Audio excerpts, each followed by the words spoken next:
ನಮಸ್ತೆ ಸ್ನೇಹಿತರೆ, ಇವತ್ತು ಚಿಕ್ಕ ಈರುಳ್ಳಿಯಿಂದ ತೊಕ್ಕೆ ಹೇಗೆ ಮಾಡೋದು ಅಂತ ನೋಡೋಣ ಬನ್ನಿ.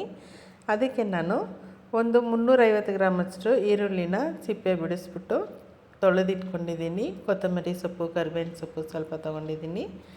ಅನಂತರ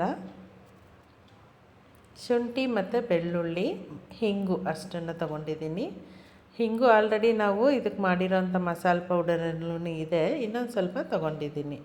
ಅನಂತರ ಇದರ ಜೊತೆಗೆ ಮೇಯ್ನಾಗಿ ಆ ತೊಕ್ಕು ಕೆಡ್ದಂಗಿರೋದಕ್ಕೆ ನಾವು ಪ್ರಿಸರ್ವೇಟಿವ್ ಏನೂ ಆ್ಯಡ್ ಮಾಡಲ್ಲ. ಅದಕ್ಕೆ ಬದಲಾಗಿ ಹುಣಸೆ ಹಣ್ಣನ್ನು ತೆಗೆದಿಟ್ಕೊಂಡಿದ್ದೀವಿ. ಇದು ತೊಕ್ಕು ಮತ್ತು ಉಪ್ಪಿನಕಾಯಿ ವೆರೈಟಿಗೆ ಅಂತ ನಾನೇ ಮಾಡಿಟ್ಕೊಂಡಿರೋ ಅಂಥ ಪೌಡರ್. ಇದು ತೊಕ್ಕು ಮತ್ತು ಉಪ್ಪಿನಕಾಯಿ ಪುಡಿ ಅಂತಲೇ ಹೇಳ್ಬೋದು. ಇವಾಗ ಇದನ್ನು ಪ್ರಾಸೆಸಿಂಗ್ ಹೇಗೆ ಮಾಡೋದು ಅಂತ ನೋಡೋಣ ಬನ್ನಿ. ಈರುಳ್ಳಿ, ಬೆಳ್ಳುಳ್ಳಿ, ಶುಂಠಿ, ಕೊತ್ತಂಬರಿ ಸೊಪ್ಪು, ಕರಿಬೇವಿನ ಸೊಪ್ಪು ಇದು ಇಷ್ಟನ್ನು ನಾವು ಮಿಕ್ಸಿಲಿ ಹಾಕ್ಬಿಟ್ಟು ಹುಣಸೆ ಹಣ್ಣನ್ನು ಚೆನ್ನಾಗಿ ಬೇಯಿಸಿ ಸ್ವಲ್ಪ ಗಟ್ಟಿಯಾಗಿ, ಅಂದರೆ ತುಂಬ ನೀರಾಗಿರಬಾರ್ದು, ಸುಮಾರಿಗೆ ಒಂದು ಗಟ್ಟಿಯಾಗಿ ಅದನ್ನು ನಾವು ಕಿವುಚ್ಬಿಟ್ಟು ಆ ಸಾರನ್ನು ತೆಗೆದಿಟ್ಕೊಬೇಕು. ಆಮೇಲೆ ಆ ಸಾರನ್ನು ಹಾಕಿನೇ ನಾವು ಮಿಕ್ಸಿಲಿ ಈರುಳ್ಳಿ, ಬೆಳ್ಳುಳ್ಳಿ, ಶುಂಠಿ, ಆಮೇಲೆ ಸ್ವಲ್ಪ ಹಿಂಗು, ಅದ್ರ ಜೊತೆಗೆ ಕೊತ್ತಂಬರಿ ಸೊಪ್ಪು, ಕರಿಬೇವಿನ ಸೊಪ್ಪು ಎಲ್ಲವನ್ನು ಹಾಕಿ ನಾನು ಮಿಕ್ಸಿಲಿ ಹಾಕಿಟ್ಕೊಂಡಿದ್ದೀನಿ. ಇದು ತೊಕ್ಕು ಮಾಡೋದಕ್ಕೆ ಮೇಯ್ನಾಗಿ ನಾವು ಎಳ್ಳೆಣ್ಣೆನ ತೊಗೊಂಡ್ರೆ ತುಂಬ ಒಳ್ಳೆಯದು. ಎಳ್ಳೆಣ್ಣೆ ಅಥವಾ ಕೊಬ್ಬರಿ ಎಣ್ಣೆ ಅದೆರಡರಲ್ಲಿ ಯಾವ್ದಾರು ಒಂದು ತೊಗೊಬೋದು. ನಾನು ಎಳ್ಳೆಣ್ಣೆ ತೊಗೊಂಡಿದ್ದೀನಿ. ಈಗ ಸ್ವಲ್ಪ ಹಾಕ್ಬಿಟ್ಟು, ತುಂಬ ಒಟ್ಟಿಗೆ ಹಾಕಬಾರ್ದು, ಸ್ವಲ್ಪನ ಫಸ್ಟ್ ಹಾಕಬೇಕು, ಆಮೇಲೆ ಇಳಿಸಿದ ಮೇಲೆ ಇನ್ನೊಂದು ಸ್ವಲ್ಪ ಹಾಕಬೇಕಾಗುತ್ತೆ. ಸ್ವಲ್ಪ ಹಾಕಿ ಅದಕ್ಕೆ ಸಾಸಿವೆಯನ್ನು ಹಾಕಿ ಸಿಡಿಸ್ಕೊತಾ ಇದ್ದೀನಿ. ಸಾಸಿವೆ ಜೊತೆಗೆ ನಾವು ಕಡಲೆಬೇಳೆ ಮತ್ತು ಉದ್ದಿನ ಬೇಳೆಯನ್ನು ಹಾಕ್ಬೋದು. ನಾನು ಅದನ್ನು ಪೌಡರ್ ಮಾಡಿಟ್ಟಿರೋದ್ರಿಂದ ಅದು ಎರಡನ್ನ ಹಾಕಿಲ್ಲ.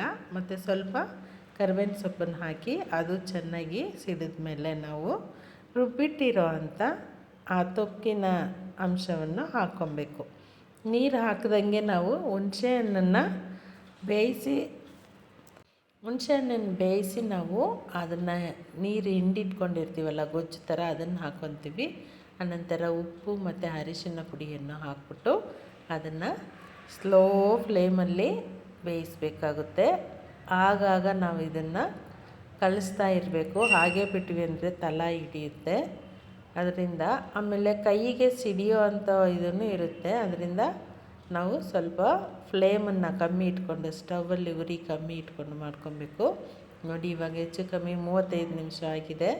ಈಗ ಎಣ್ಣೆ ನಾವು ಹಾಕಿರೋಂಥ ಎಣ್ಣೆ ಬಿಟ್ಕೊತಾ ಇದೆ. ನಾನೀಗ ಆ ಮಸಾಲೆ ಪೌಡರ್ ಹಾಕಿ ಮಾಡಿಟ್ಟಿದ್ನಲ್ಲ, ತೊಕ್ಕಿನ ಪುಡಿ ಅಂತಲೇ ನಾನು ಮಾಡಿಟ್ಕೊಂಡಿರ್ತೀನಿ. ಇದು ಉಪ್ಪಿನಕಾಯಿ ತೊಕ್ಕು ವೆರೈಟೀಸ್ ಎಲ್ಲ ಆರ್ಡರ್ ಬಂದಾಗ ಪ್ರತಿ ಸರಿನೂ ಮಾಡಿಟ್ಕೊಳ್ಳೋಕ್ಕಾಗಲ್ಲ ಅಂತ ಒಂದೇ ಸರಿ ನಾನು 1 kg ಆ ಥರ ಮಾಡಿಟ್ಕೊಂಡಿರ್ತೀನಿ. ಆರ್ಡರ್ ಬಂದಿದ್ದ ತಕ್ಷಣ ಇದೆಲ್ಲ ಮಿಕ್ಸ್ ಮಾಡಿಬಿಟ್ಟು ಈ ಥರ ಬೇಗ ಮಾಡಿ ಕೊಡ್ತಾಯಿರ್ತೀನಿ. ನೋಡಿ, ಇವಾಗ ಆಗಿದೆ, 40 ನಿಮಿಷ ಆಯಿತು. 40ರಿಂದ 45 ನಿಮಿಷ ಆಗಿಬಿಡುತ್ತೆ ಸಣ್ಣ ಉರಿಲಿಟ್ಟಿರೋದು. ನೋಡಿ, ಈಗ ಇದು ರೆಡಿಯಾಗಿದೆ ಅಂತ ಹೆಂಗೆ ಗೊತ್ತಾಗುತ್ತೆ ಅಂತಂದರೆ, ಈ ಥರ ನಾವು ಮಿಕ್ಸ್ ಮಾಡಿಬಿಟ್ಟು ಈ ತೊಕ್ಕನ್ನು ತೆಗೆದ್ವಿ ಅಂದರೆ ಅಂಟ್ದಂಗೆ ಬರುತ್ತೆ, ಪಾತ್ರೆಗೆ ಅಂಟಲ್ಲ ಅದು. ಆ ಥರ ಇತ್ತು ಅಂದರೆ ರೆಡಿಯಾಗಿದೆ ಅಂತ ಅರ್ಥ.